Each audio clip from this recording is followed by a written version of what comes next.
Hi everyone, I hope you all are doing great. I am Mishika Khandelwal from GeeksforGeeks and your host for today. And we are back with another interview series. And today with us we have Utkarsh, which is upcoming SWE at Google. So let's welcome Utkarsh. Yeah, hi Utkarsh, how are you? Hi everyone and hi Mishika. I'm doing great. How about you? I'm also doing great. First of all, Utkarsh, congratulations to Google for landing a dream job, which many of us seek. So, congratulations for Google. Thank you so much and thank you so much for inviting me over here as well.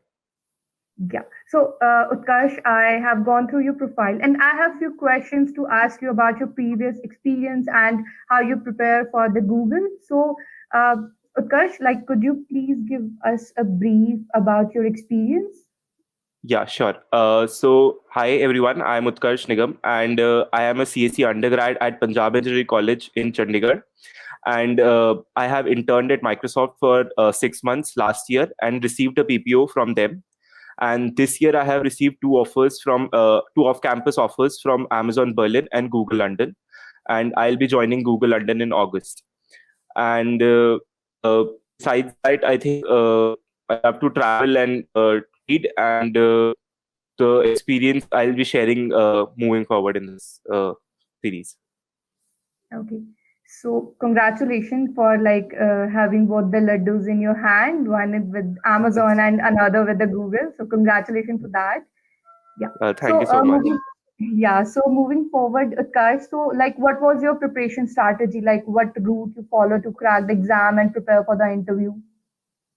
Okay, so the preparation strategy, it depends on which stage you are on. Like if you're just starting out, I would suggest going depth-wise in all the topics, understanding different topics and practicing different types of questions in those topics, and using sites like Geeks for Geeks, LeetCode, and Interview Bit to get a depth-wise understanding of these topics.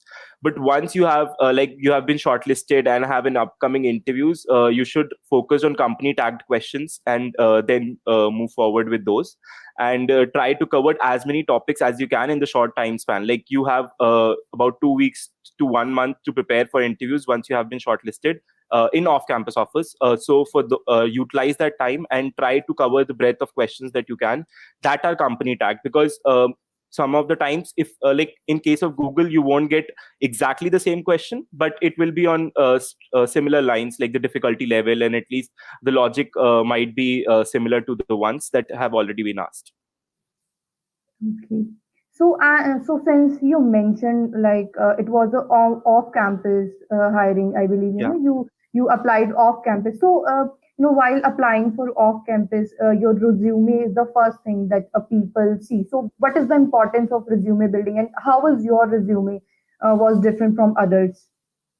So for resume, that is very important for getting you shortlisted, specifically for international offers, because they don't know about your college, or there is nothing like tier one, tier two at that point. So it's mostly about the resume.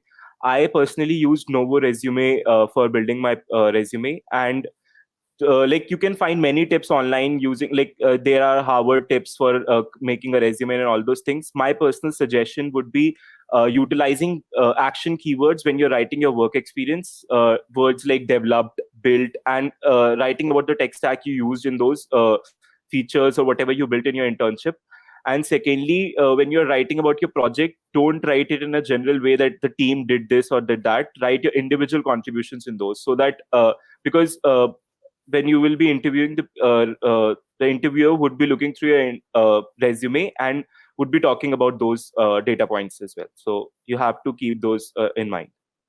Okay, so you should mention your individual responsibilities, what you have done, and what was your Yeah. role in that particular project. Like we have to emphasize on our role rather than Yeah. rather than working in a team.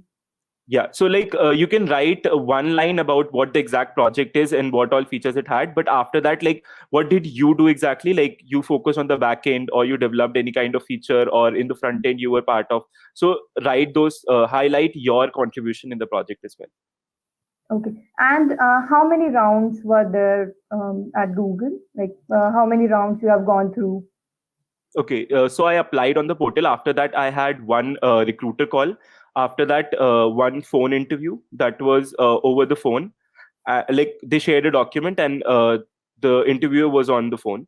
Next, I had five virtual on-sites, out of which four were technical and one was for the Googliness and managerial round. Okay. And what kind of questions you were asked in the technical round? So the technical round is purely based on data structures and algorithms. They don't even waste time on your introduction or anything. Like, and I would suggest that it's for the best, because they are very strict on their 45 minutes interview policy, and they won't extend it. And you have to solve like minimum two questions, and sometimes there can be follow-ups. So it can be like three variations of same questions. So you have to manage your time very like you have to be very careful about the time limit, and quickly like think quickly on your feet in that in during these interviews at Google. Okay. And what was the most difficult and overwhelming part of the journey, and how did you overcome it?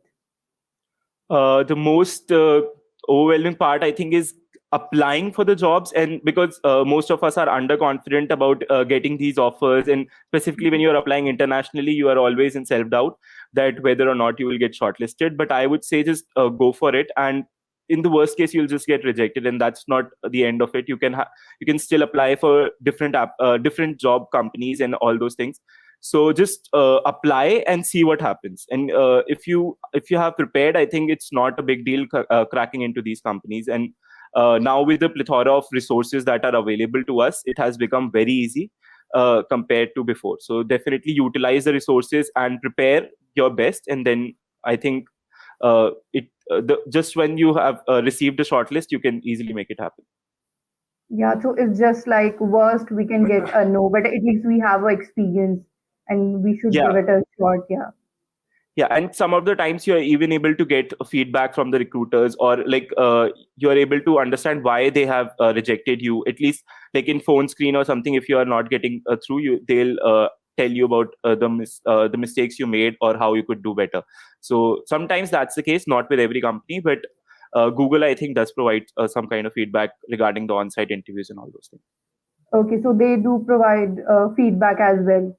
So like while interviewing, they provide, or like after the interview, they provide through any medium or Sometimes. mail or yeah. Yeah, so sometimes after the interviews, like for virtual onsite, they will provide you with some feedback, and mostly like they might even give you another chance. Like one of my friends received another chance to interview again. Like one interview was repeated for him, so it's not like you have to do exceptionally well in all the interviews. If some interviews goes bad, so you can still prepare. Like you can still focus on the other ones, and you might get through. Okay. So, what is the importance of DSA, since you mentioned they don't waste any second and they strictly jump onto the DSA? So, how important DSA is, and in what depth we must have the knowledge of DSA Yeah, while so it comes? Yeah.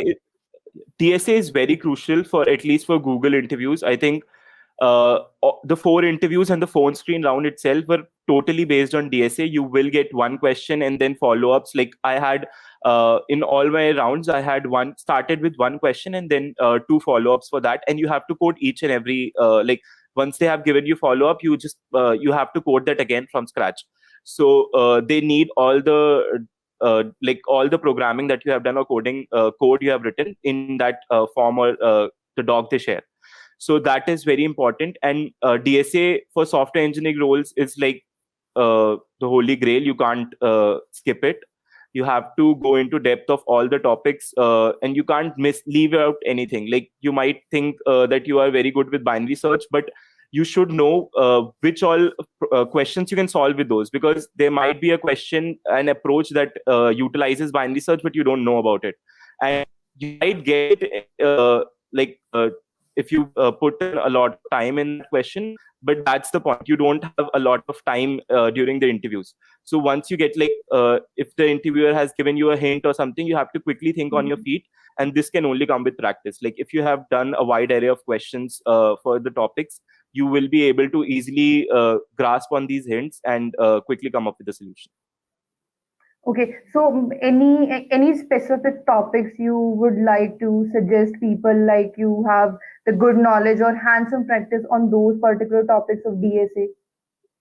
or the I whole think DSA you have, you have on tips, or in the whole DSA, like, well, any specific topic or the whole DSA you should be on your tips.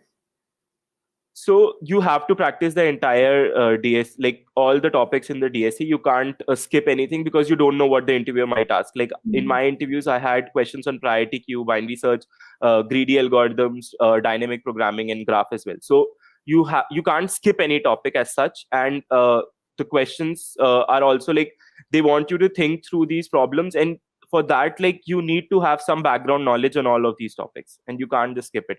I like in one of the questions I started with a priority queue and ended up solving it with like the final optimal solution was using a binary search. So you can't think that you can skip one of the algorithms or one of the data structure, and you can't and you can just get through with that. Okay. So, how was your overall personal experience while interviewing with Google? So, how was it?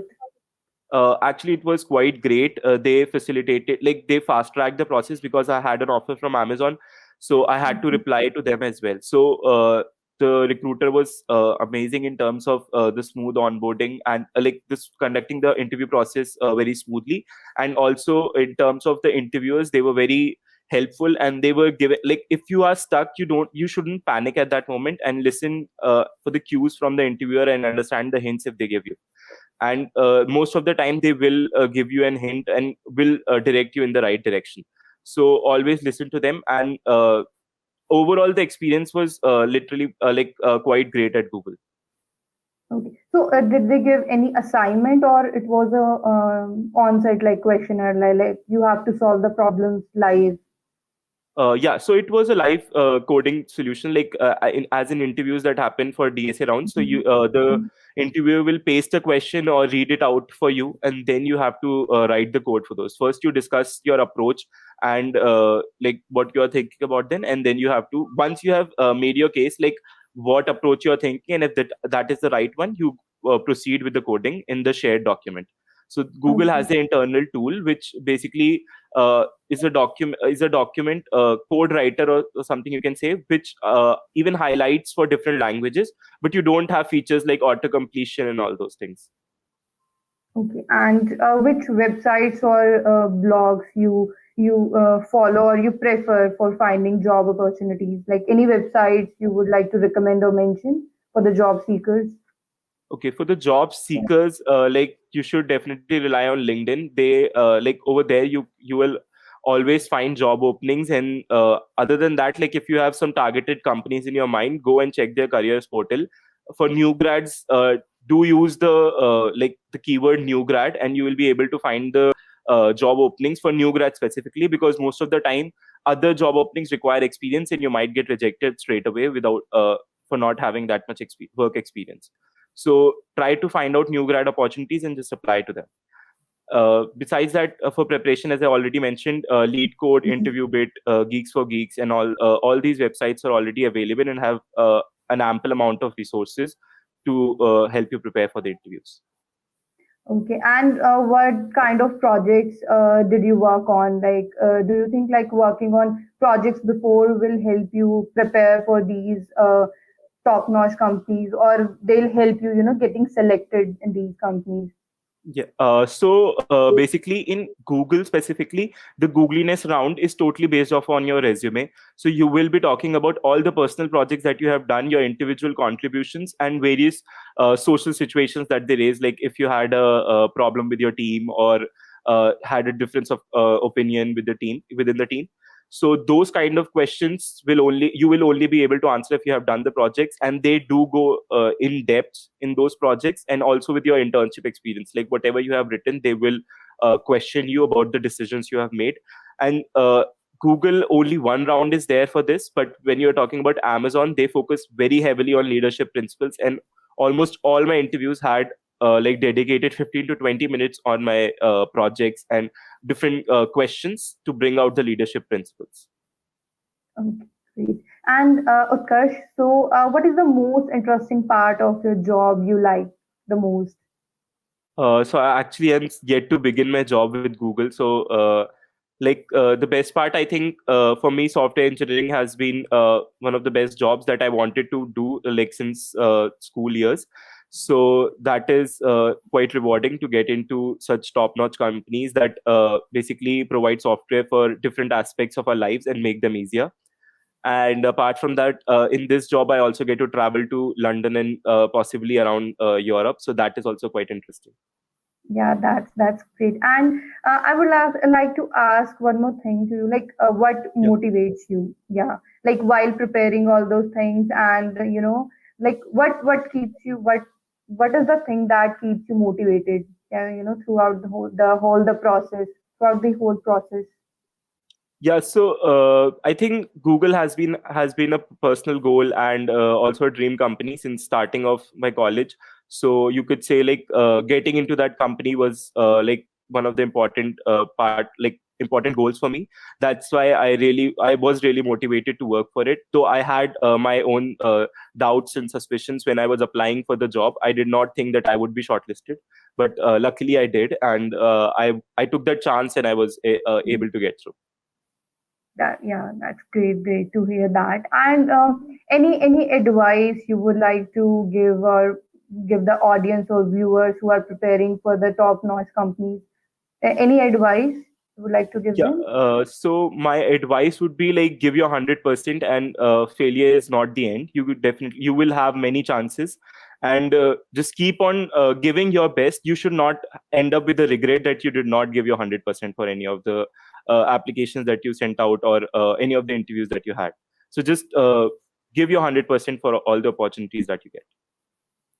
Yeah, that's good. And again, Utkarsh, congratulations for cracking the interview in Google. And so this is all done from my end. And thank you so much for interacting. It was a great interacting to you. And thank you so much for being with us today and answer to all our queries. Yeah, thank you so much for inviting me, and thank you so much for the wishes. And it's been a great interaction with you as well. Thank you. Thank you, Thank, Utkarsh. thank you. Thank you so much, everyone, for joining us today. And stay tuned for more updates with Geeks for Geeks.